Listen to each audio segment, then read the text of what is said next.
So we have another wonderful guest with us here in the We Don't Have Time studios in Baku at COP29 on the wonderful Caspian Sea.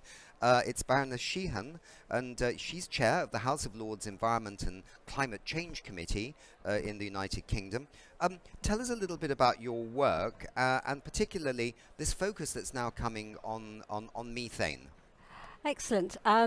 Yes, methane is a subject very close to my heart at the moment. We have spent several months looking at detail into methane on the domestic front as well as on the global stage as well, to see the difference that bearing down on methane emissions can make. And what we found out, I think, is something that needs to be broadcast far and wide, and our reports will be published in about 2 weeks' time. We hope to carry on from the momentum after COP29 on why it's so important to deal with methane.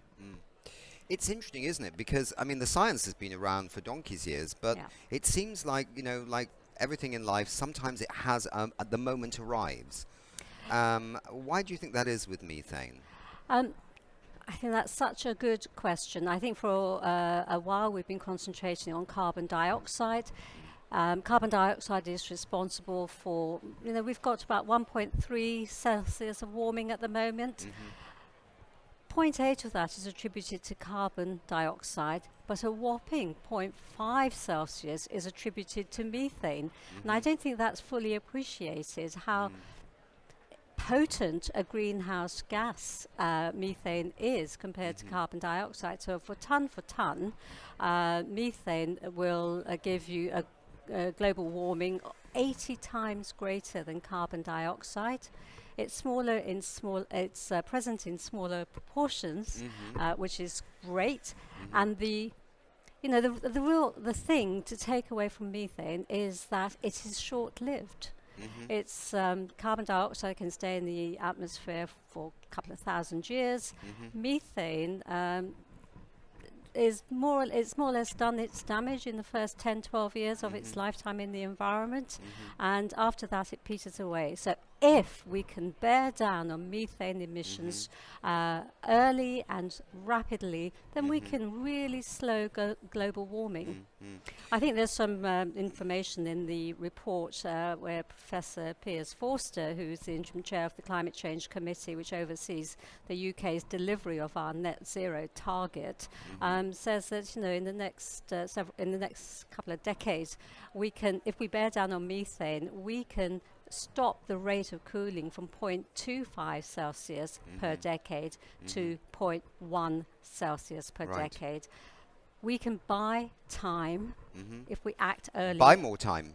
We can buy more time, Yeah. absolutely. And Yeah. that's why Yeah. it's so important that we really try and bear down and spread the awareness, because this is a message of hope. And that's what we need. It's Yes. not as though there's nothing that we can do. We It's, know it's, what it's we a can golden do. opportunity, really, Yeah. for this sprint that we could undertake. I mean, the International Energy Agency says, for example, that the oil and gas industry could actually or should reduce their emissions of methane by 75%. There will be no cost for doing this, and all the technology is known. Yeah. I mean, I think agriculture is a bit more complex politically.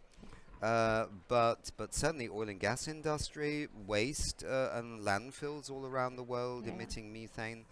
And of course we have these new satellites that it's like there's nowhere to hide. You can actually see it pouring out of various installations around the world. Yeah, so let's start with oil and gas, because it's such low-hanging fruit. I think Professor Stephen Hamburg, who's with the EDF, his sentence remains with me when he gave testimony to our committee, and he said that oil and gas, the methane that comes out from there, he says it's not low-hanging fruit, it's fruit lying on the ground. Yes. Yeah, let's just get on and do it. And it is a large proportion.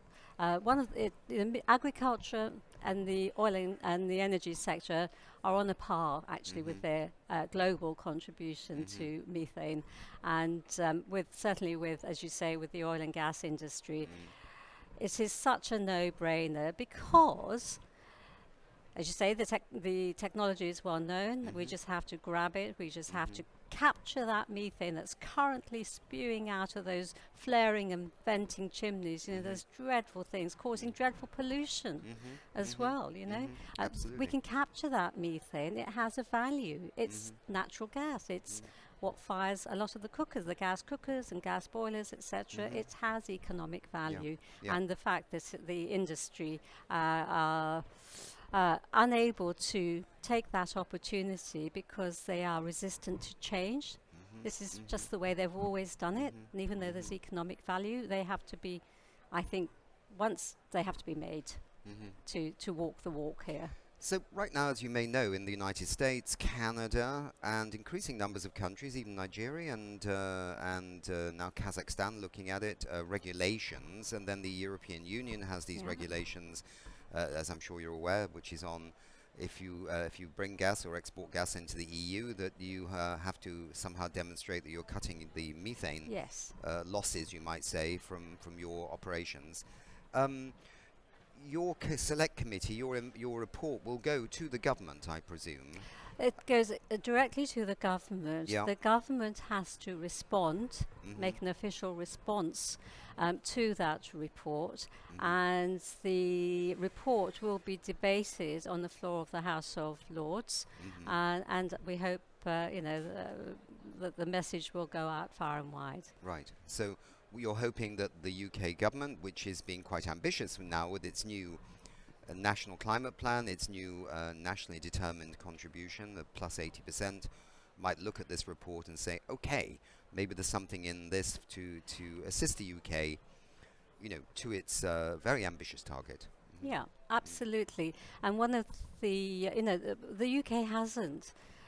The UK was so instrumental in getting the global methane pledge signed and really successful, because it was launched at COP26, which of course the UK hosted. Alok Sharma was the president of the COP then, and I think he personally has invested a great deal into getting the global methane pledge launched.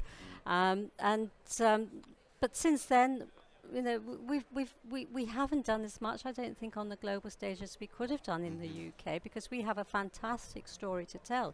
We've been so successful in reducing methane emissions for various reasons. We're down by about over 60%. It's quite something, actually.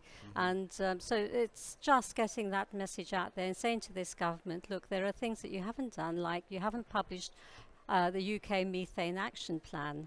It would be great to have that published with proper detail on how we reduce emissions by sector, agriculture, oil and gas, and waste, of course, landfill. That's a large proportion of the methane gas. Yes. Lastly, there are other short-lived super pollutants. Some are a bit more long-lived than short-lived, but they're all more short-lived than carbon dioxide, so I suppose we put them in the same bracket in some shape or form. Dealing with these, you mentioned before the great success, we were just chatting before, of the Montreal Protocol with fluorinated gases that used to be in our fridges and cooling systems and things like that.